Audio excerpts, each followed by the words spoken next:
Welcome to the Psych Gym. I'm your trainer, Vanessa Perry, a former mental health therapist turned intuitive counselor. Much like a physical gym, in this space we'll aim to target specific psychological muscles and train them to be stronger. I'm so glad you are joining this gym. Let's hit the weights. Hey, welcome back to the Psych Gym. Today we're diving into something that hits home for tons of people, and it's actually a request. One of my clients requested that I do a podcast on this, and I'm so tickled to do it because, I feel a deep connection to my clients anyway, but also, whenever I get to do a little extra, it makes me happy. So this is what we're going to talk about today. And it's a little bit of a broad spectrum topic. And so maybe there'll be some spin-offs to it, but I just figured we would start here. And it is the topic of dealing with difficult family members. And so now you see what I mean by broad topic. So family can be a source of deep love and connection. And we want that, right? Like we're kind of bred to believe that that's what it should be. But they also can be a major source of stress, confusion, and conflict. Definitely some frustration. So if you've ever found yourself saying, I love them, but wow, you are definitely not alone. So let's grab yourself a coffee, a drink, a water, whatever, take a breath, and let's just chat about it. What does difficult even mean though, right? Difficult looks different for everybody, and I think that that's why this topic is so, different when I talk to different people, because what might be difficult for me might not be so difficult for somebody else, and vice versa. So for some people, though, I feel like across the board, we can say, a constantly critical parent is going to be difficult because that's just difficult for our psyche, right? Like in our self-development and our self-worth. For some people, though, in their family, it's a sibling who turns things into competitions or, something that's an argument. Sometimes we have like an aunt or an uncle who likes to stir the pot at a family gathering, like all the time, and we can like count on them to do that. And so those may feel like difficult people in our lives. People who, maybe gaslight us a bit or are distant or just really not very loving or kind or compassionate, but they're family, right? So this isn't about labeling people as bad or toxic, because I know we love to do that. We love a label, and we definitely love to be able to be like, ugh, like it's like throwing a freaking dagger. Like actually, as I was talking, I was imagining throwing a fireball because my daughter has been playing Super Mario Brothers with me because it's like the only thing I can play. And, spinning the fireball. We love to do it. It feels powerful. But listen, sometimes people just are who they are and they're toxic to us, but we don't really need to, be like, ugh. So it's not really about identifying the behaviors that we can label about other people, but we're talking about the behaviors that like impact our peace, right? So what you're doing and my peace are the things that we're talking about today. And we have to learn how to protect our peace without being, feeling guilty or feeling shame for what we have to do in order to protect our peace. Family dynamics have layers. They're not very simple. Sometimes we try to make them simple, and then that's how we figure out that they have layers. We're dealing with history, expectations, sometimes cultural and generational differences. We're talking about, even different areas that we grew up in and the norms of that area. It's a lot, right? Like there's a lot of different things that go with it. Our relationship over time. So family dynamics, number one, are the first thing that I feel like, hey, we got to like look at what our family dynamics are. And it is really helpful to be able to talk to a professional about it. There are definitely therapists out there that specialized in internal family systems. And so they kind of talk about the family within you, and it can translate into the family around you that became the family in you. So just kind of knowing that sometimes we're not able to look at the depths of our family dynamics on our own. But we have to remember that there are depths and that they are layered and that we can't just apply surface level stuff here. It's not going to work. It's not as simple as just cutting somebody off or even talking it out, right? There's emotion, there's obligation that we feel, there's love. All these things are tangled up together. So it's not easy. Why does it feel so freaking fiery, right? That's what's so funny about this is like when we talk about different relationships in our lives, we have very different feelings about them, right? Like when I talk to people about family stuff, we get so much more fired up sometimes than with other people in our lives that maybe the same issue is happening or the same dynamic exists, but it's just something about that family thing. Why does it hit so hard when it's family? Underneath it all, y'all, on our subconscious level and from an early age, we are taught to expect family to be safe. Now, when we are babies, we like legitimately expect our family to be safe, right? Because we are like, we come out into the world and we only know like energetic connection to our mom, right? Because we're inside there. And then we're hearing voices and we're smelling smells and we're feeling people's skin and their energy. And so it is so important for us to feel safe at that time. So the expectation starts right away. We expect them to be safe. We expect them to be supportive. We expect them to be understanding. And these are all things that we are taught. I mean, I really do believe that we have a lot of teaching that has made this so much harder for all of us. But when those things don't happen, it can really mess us up. It can really, like in our core, screw with us. And when somebody challenges our own sense of self, right, like undermines our decisions or makes us feel like we're too much or not enough or just kind of coming at us, if it's somebody that we grew up with, even worse, right, it's easy to go into our old roles like our peacemaker, the black sheep, the fixer. Oh, I love being the fixer, right? Like all of these systems, all of these dynamics, they exist within our family. And then when things start to get a little rough, we can really see how they get a little out of control or a lot out of control. But here's the truth. The truth that I will tell everybody, the permission that I will give everybody. You are allowed to evolve beyond the roles that you were assigned in your family, the ones that you took on accidentally, the ones that they gave to you because you needed to be A, B, or C, whatever that is. You are allowed to grow, and not everybody's going to grow with you. That sucks. I know it does. And I sit down with people all the time, and we talk about it all the time. It doesn't mean that I just grow and then I say, oh, screw you, I've grown, right? We do try to evolve our relationships and bring people with us in the same capacity, but we have to have that expectation and that knowledge that it might not go that way. And this is why it's so difficult, right? Because we are taught, it's part of our subconscious teaching to be like, these people are supposed to be here forever and love me unconditionally. And no matter what I do and no matter where I am, they are supposed to fiercely love me.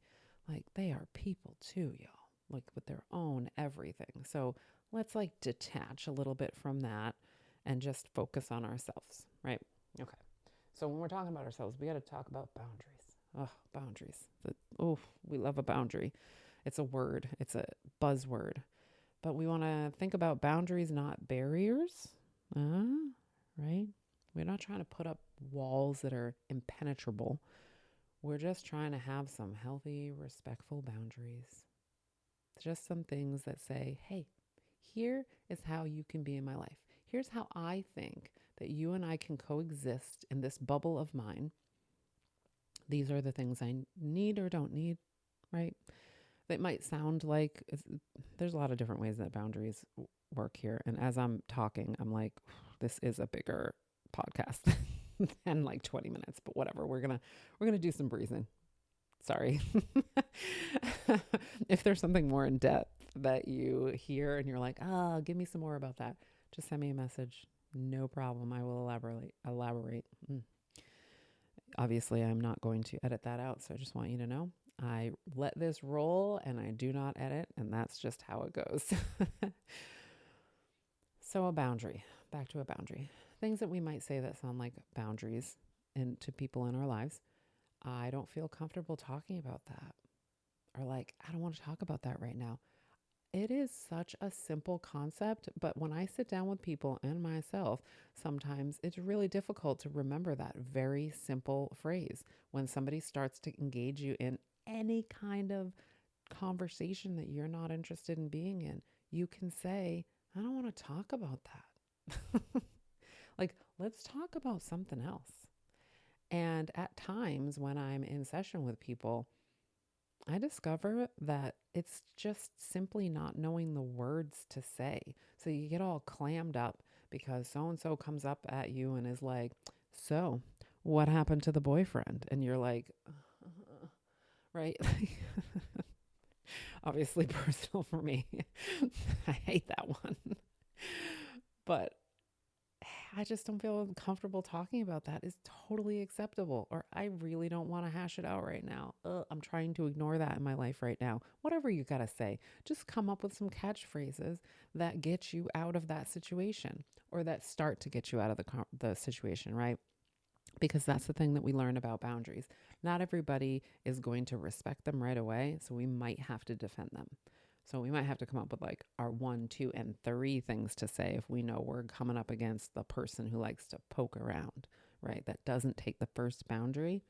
We might have to come up with a couple different phrases, but so much of the time it's phrasing. People are like, I clam up, I freeze, I don't know what to say. So we practice some things that can come in the moment and teach you what to say, right? You can say, let's change the subject, right? It depends on who you're talking to. And if we are getting upset, y'all, I want you to feel comfortable to say, I need some time to chill before I can keep going. I'm hot right now. Like, this make me hot. And I cannot be rational when I'm hot. So give me some time. We will come back to this. And these are just very simple, generic things. When there's specific situations that you have to deal with, it's nuanced, guys. Like there is no easy steps to this. It is going to be personal to you. But that's where reflection matters, and that's where knowing the dynamics of your family matters. That's where being able to be like the observer of your family instead of just the expector, making it up as I go along, y'all. Right? Like, instead of having the expectation, this is what's supposed to happen, let's look at the person for real. Let's humanize the human in front of us and say, do they have the capacity for that? Have they ever shown that? Do they show that to only certain people? Is that my dynamic with them? Right? Because that is going to matter so much more than if you're like, well, I listened to a podcast and they said, say I don't feel comfortable talking about that, and that will fix it. Because, guys, it's not going to. If your relationship is a certain type of way. So I want you to think of these things that I give as talking points, starting points, things for you to kick around and for you to cultivate this for your individual life. Everybody knows that that is how I feel about all the psychology concepts, right? That there's way too many blanket statements and not nearly enough emphasis on the individual. So I'm always going to be up for that. Setting a boundary feels like you can be cold and mean sometimes. I get it. As a reforming people pleaser, I feel like a total asshole every time I have to be like, no, in any way, even if it's like a soft no. I'm like, I'm so mean. And why can't you just do it? Right? It's hard. But you're protecting not just yourself, but the relationship if you're being clear about what's okay and what's not. Because eventually, if you do not do this, resentment comes in and something else is going to happen to that relationship eventually. So let's really think about protecting the relationships versus feeling like we have to freeze and protect ourselves in the moments, right? Like let's really zoom out here and think about the overarching goal that we have in our relationships. Here's the kicker, though. This is my least favorite part about having to have boundaries with literally everybody in my life that I had been people pleasing with. They sometimes the people who benefit from your lack of boundaries do not respond well when you start enforcing them. Right? Woo, the gaslighting that has happened in relationships before when I'm like, you know what? I don't want to do that. I don't want that. Well, you've always done it before. Okay, well, I've always done it before, but I don't want to do that anymore. It doesn't make me feel good. I feel like I am, giving too much of myself. And then there you go, right? That doesn't mean that the boundary is wrong. It just means it's working, actually, right? Because they're feeling like, oh shit, the thing that I'm used to getting, I'm not getting right now. And it sucks at first. I promise you, though, that as you get better at this, it gets a little bit easier because you realize that you're honoring yourself in addition to that relationship, but then you recognize that they are not honoring the relationship or you. And when you can see it that way, when you can see that people who are totally trying to trample your boundaries as not respecting you or your relationship, it can really change the way that you think about all of it. So, when we're doing all this, right? Because what's the thing that happens the most when we're trying to deal with our family members? We get triggered, right? We get triggered into emotional upset, and then we're in response mode, and our nervous system's going nuts, and our brain thinks that we're unsafe, and we've got to like do all the things right now to get the hell out of this moment. I want you to think about responding, not reacting, right? So the pause, the very, very creative phrase that I use in my counseling sessions, the pause. Just take a breath. So many times we have a lot more time than we think because taking a breath takes like 0.5 seconds. And if that gives us the opportunity to just be like, do not respond. Do not respond. Do not respond right now. Do not just go with your automatic reactions. Pause. Just think of what you actually want to do right now. Because just because somebody said something doesn't mean you need to answer it right that second. Now, as soon as I said that came out of my mouth, well, I read it before I said it, I was thinking about the relationships I've been in where if I did take a pause, there was another attack coming, right? And so I get that. If we're talking about a highly abusive relationship, some of this shit does not apply there, okay? I don't even know if I've done a podcast on that yet, but I think I probably will. So see, we're already getting some things out of this, right? Abusive family relationships. We'll talk about that in a future episode. But anyway, in a relatively mild situation, we do not have to answer right that second. Sometimes we can give ourselves a moment, and sometimes we have to tell them, like, just give me a second. I got to think about that before I say something, and many times, even if they're in discomfort, you can create that space because they're going to fucking wait. Even if they're pissy about it, let them. Let them, because you are trying to act within your integrity and you're trying to keep yourself together. So don't let them take that from you. You want to ask yourself, is this about me or is this about them? You want to ask yourself, am I really safe right now? What is the harm that I think is coming to me that I'm starting to get reactive about? And,